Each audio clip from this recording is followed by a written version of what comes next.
Welcome to all the students in Apex online learning. Today I have discussed about chemical properties of metals from class 8. So chemical properties of metals क्या है? हम जानते हैं कि जितने भी metals हैं सभी को रिएक्शन करने की जो एक्टिविटी है एक ही प्रकार की होती है। However, the reactivity of metals are depend upon their nature and condition. उस पर उसके कंडीशन पर डिपेंड करता है और उसके नेचर पर। कुछ मेटल्स ऐसे होते हैं जो नेचुरली जो है, कुछ मेटल्स ऐसे होते हैं जो नेचर में फ्री कंडीशन में, अब कुछ मेटल्स ऐसे होते हैं जो नॉन रिएक्टिव होते हैं, जैसे प्लेटिनम, गोल्ड, सिल्वर, ये नॉन रिएक्टिव मेटल्स हैं। ये नेचर में जो है प्योर फॉर्म में पाए जाते हैं। और कुछ मेटल ऐसे होते हैं जो हाईली रिएक्टिविटी होती है उसमें। एग्जाम्पल के लिए पोटेशियम, सोडियम, आयरन, ये सब हाईली रिएक्टिव मेटल्स हैं। तो चलिए हम लोग स्टार्ट करते हैं chemical properties of metals. Chemical properties of metals में सबसे पहले हम लोग अगर देखते हैं तो ये एयर के कंडीशन, एयर के कांटेक्ट में जब आता है तब ये एयर के साथ रिएक्शन करके उसका ऑक्साइड बना लेता है। तो first point is reaction of metals with air. Reaction of metals with air. Air में ऑक्सीजन प्रेजेंट होता है और ऑक्सीजन से मैक्सिमम मेटल्स जो है रिएक्शन करके उसका ऑक्साइड बना लेते हैं। एग्जाम्पल के लिए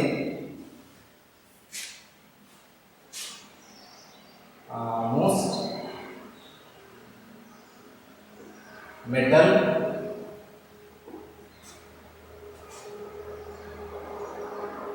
react with their oxide. Example, देते हैं सोडियम। सोडियम को अगर हम ऑक्सीजन के साथ रिएक्शन करते हैं, कांटेक्ट में आता है, तो ये सोडियम ऑक्साइड बन जाता है। Na2O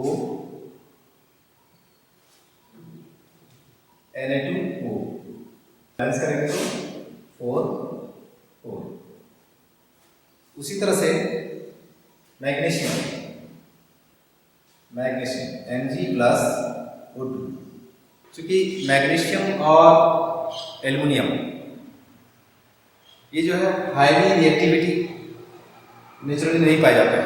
अगर इसको हवा में छोड़ दिया जाए तो इसमें एक कोटेड आ जाता है, इसलिए इसमें हवा से उसको साफ करते हैं या रगड़ के साफ करते हैं और ऑक्सीजन के साथ होता है। तो ये जो है ब्लू कलर का फ्लेम के साथ ही जलने लगता है। तो मैग्नीशियम प्लस O2 ये बना लेता है मैग्नीशियम ऑक्साइड MgO। आयरन से अगर रिएक्शन कराते हैं तो आयरन ऑक्साइड बना लेगा प्लस O2 Fe3O। आयरन यहाँ 3 एटम्स हैं, इसलिए इसको हम 3 से मल्टीप्लाई कर देंगे। ऑक्सीजन 4 है, इसलिए उस कर देंगे, तो मेरा इक्वेशन बैलेंस हो जाएगा। Oxide are basic in nature. ये जितने भी मेटालिक ऑक्साइड हैं सभी नेचुरली बेसिक होते हैं।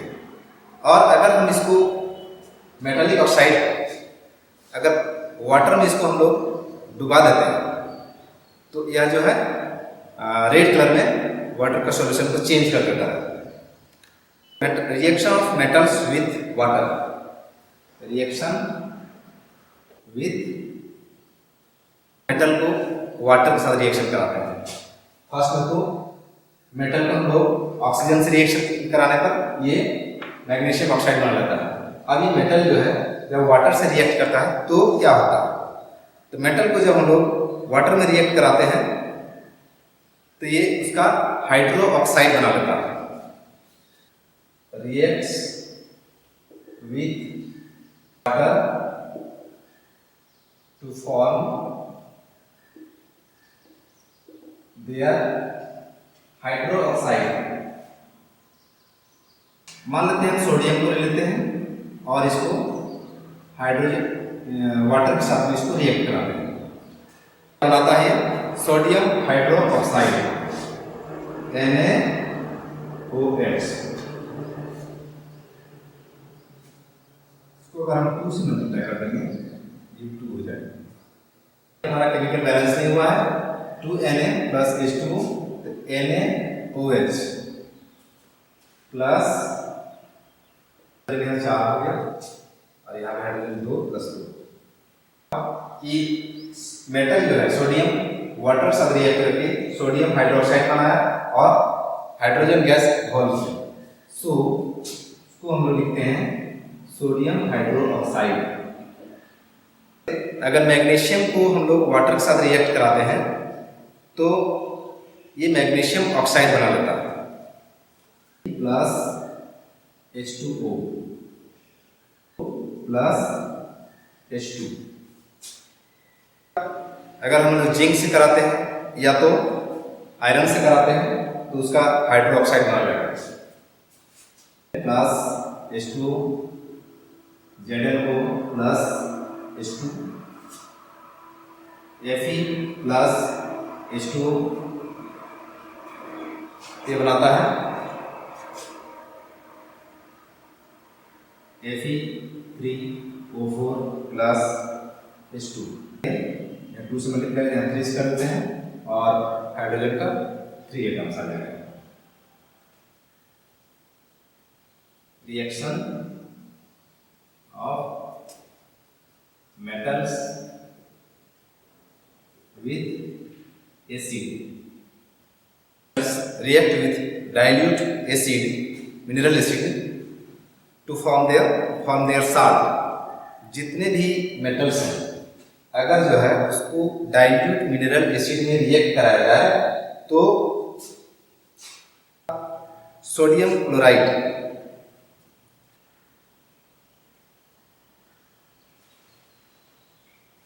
metals with acid react with their mineral acid to form their salt and liberate hydrogen gas। Metal को एसिड के साथ में mineral acid dilute mineral acid से हम रिएक्शन कराते हैं तो उसका साल्ट बना लेता है, उस मेटल का साल्ट बना लेता है, साथ ही साथ हाइड्रोजन गैस इवॉल्व करता है। सोडियम को अगर हम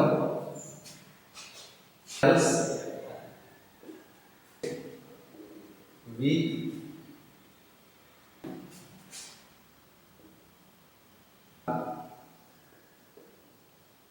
and HCl to form NaCl plus H2। Sodium को अगर हाइड्रोक्लोरिक एसिड से रिएक्ट कराते हैं सोडियम क्लोराइड बना लेता है और हाइड्रोजन गैस इवॉल्व करता है। तो बैलेंस कर देंगे 2 से और यहाँ पर दूसरा। अगर हम लोग जिंक को सल्फ्यूरिक एसिड से रिएक्शन कराते हैं H2SO4 ये बना लेता है zinc sulphate ZnSO4 plus H2। Magnesium Mg plus nitric acid से कराते हैं HNO3 ये बनाता है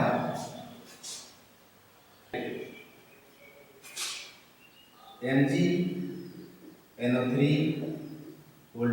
प्लस हाइड्रोजन। मेटल को बेस के साथ रिएक्शन कराते हैं। Metals reaction of metals with bases, ये तो हो गया reaction of metals with acids. Of metals with bases metal हैं जो रिएक्शन बेस के साथ में रिएक्शन करके हाइड्रोक्साइड बना लेते हैं और करते हैं, जैसे कि एल्युमिनियम और पोटेशियम दो ऐसे मेटल हैं जो बेस के साथ रिएक्शन करके उसका हाइड्रोक्साइड बना लेते हैं। प्लस मेटल्स विथ बेसिस, अगर हम बात करते हैं मेटल को अगर हम बेस के साथ में रिएक्शन कराते हैं तो मैक्सिमम मेटल्स जो है बेस के साथ रिएक्शन नहीं करते। सिर्फ जिंक और पोटेशियम, जिंक और एल्युमिनियम दो ऐसे मेटल हैं जो बेस के साथ में रिएक्शन करके उसका ऑक्साइड बना लेते हैं और साल्ट बनाते हैं, साथ ही साथ हाइड्रोजन गैस इवॉल्व करते हैं। अभी हम लोग चलते हैं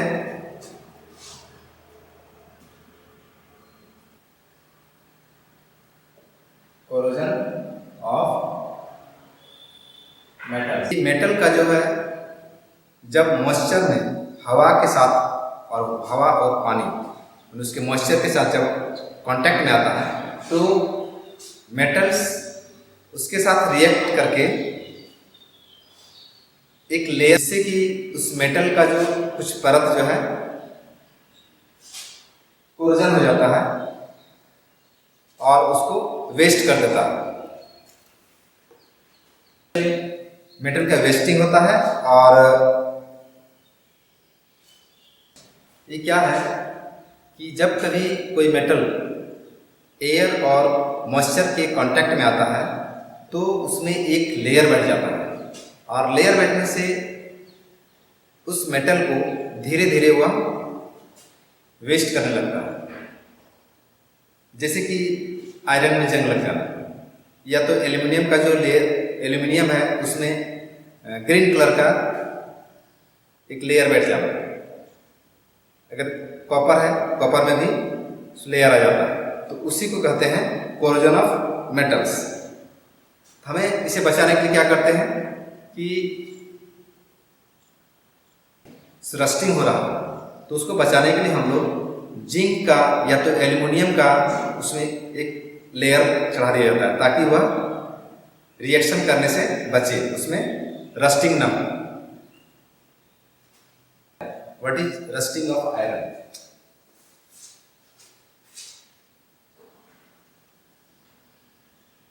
नहीं, rusting of iron is also called corrosion of iron. So when an iron object is exposed,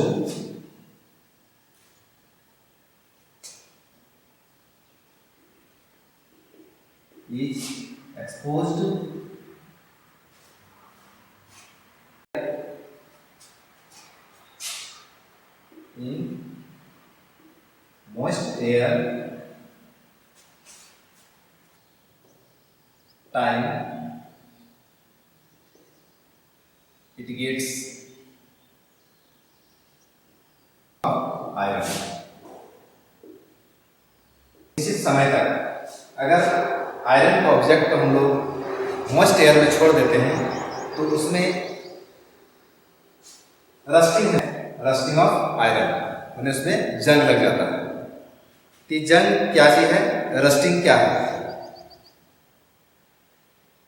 moisture के साथ रिएक्ट करके आयरन ऑक्साइड बनाता है, इसी को कहते हैं rusting.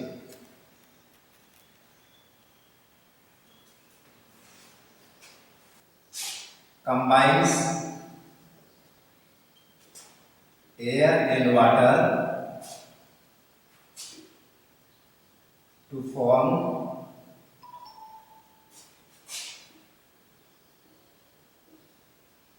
rust. Fe3, Fe2O3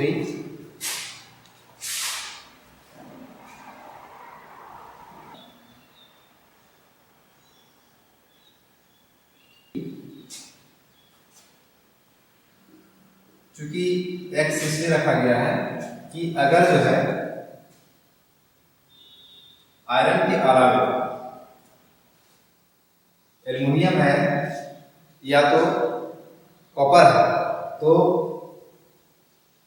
water का जो एटम्स है उसमें चेंज हो सकते हैं, किसी में ज़्यादा होता है किसी में कम होता है। इसीलिए जो है x जो है number of atoms of water. तो कैसे बचाएंगे? अगर कोई भी मेटल्स में रस्टिंग हो रहा है या कोरोजन हो रहा है तो उसको बचाने के लिए हम लोग क्या उपाय करेंगे? तो प्रिवेंशन के लिए क्या करते हैं कि उसको हम लोग पेंट कर देते हैं ताकि एयर और वाटर के कांटेक्ट में ना आए, या नहीं तो फिर उसमें ग्रीस, उस मेटल के ऊपर में ग्रीस, उससे ऐसा करने से भी जो है कोरोजन होने से हमारा मेटल बच सकता है। या नहीं तो फिर जिंक का प्लेटिंग कर देंगे।